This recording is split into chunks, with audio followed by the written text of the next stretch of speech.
Rookie coach mistake number 65.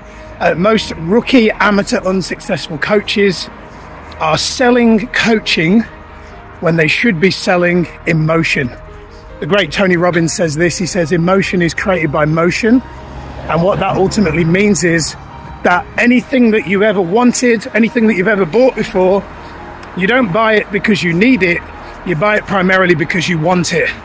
And here's the thing, most people don't really want coaching. No one in their right mind, unless they're already a coach and they recognize the importance of having a coach to be congruent and practice what they preach, most people don't, sorry to burst the bubble and be a bit of a joy killer here, but most people don't really want coaching.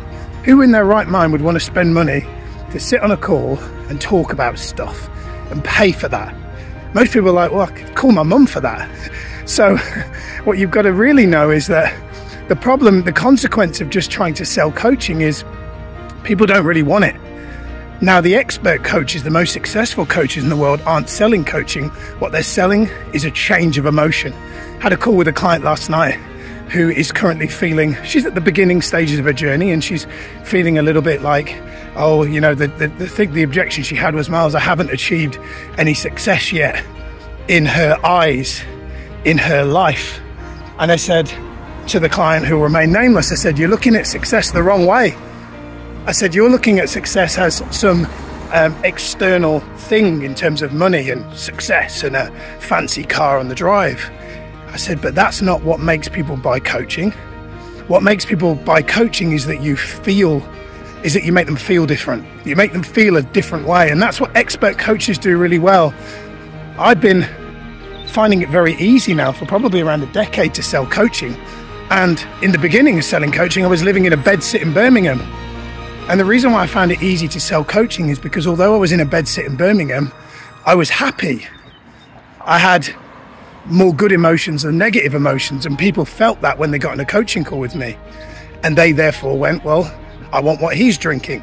Metaphorically speaking, I want to feel the emotions that he's feeling. And I said to my client last night, you are, because she is, a person that I perceive to be really happy and really joyful more than you're not. And I said, am I right in saying you've done a lot of work to get that? It's not just random. And she's like, oh my word. I said, how many hours have you probably spent working on that? And she went, oh, hundreds, if not thousands, working on old emotions and past stuff and emotional triggers and all that kind of stuff. I said, great. The average person hasn't done that. So what you've got to recognize is that's what people really want, is they want to feel what you feel.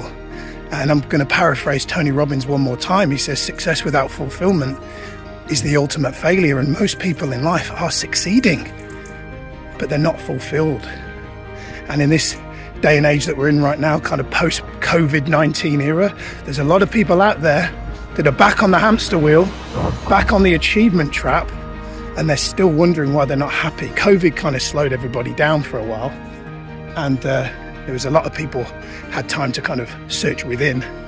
And most people have just stopped doing that now. They've just kind of like, yeah, that was a nice period in time to slow down. Now it's time to get back onto being successful again. And all of a sudden I'm seeing people in my neighborhood that look really peaceful and present. All the stress had gone during apparently the most stressful time in the past decade, if not longer. And yet now, morning, how you doing? And yet now they're back to kind of the way they were and the success trap and all that kind of stuff. So my point is this, remember, expert coaches don't sell coaching, they sell emotion. That's what you want to sell. The way to sell it is you've got to be working on yourself. You've got to have been doing the inner work on yourself. And that doesn't start with just how you show up for a coaching call. That starts with everything. I'm out on a jog this morning and I make a point of, I don't always want to do it, but I make a point of smiling and saying hello to everybody that I pass, because it actually works the muscle for me of living how I want to show up when I'm coaching, which is to be love and to be a good example to people, and not just turn that on for coaching.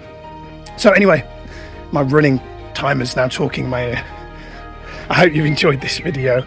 Let me know your thoughts. I want to know, love to know in the comments, like what most resonates with you Do you feel like you're fully living in alignment in a way that helps you to sell coaching from a place of emotion and not just selling coaching on a tactical level? Forget niching and fancy marketing tactics. The fastest way to sell coaching in today's day and age is to be in the state that you want to see in the people that you want to coach. Show up that way, and selling coaching all of a sudden becomes not about selling, it just becomes about being an example, being the social proof that it works, and then people are all in. So hope you've enjoyed this. Let me know your thoughts. See you next time. Peace out.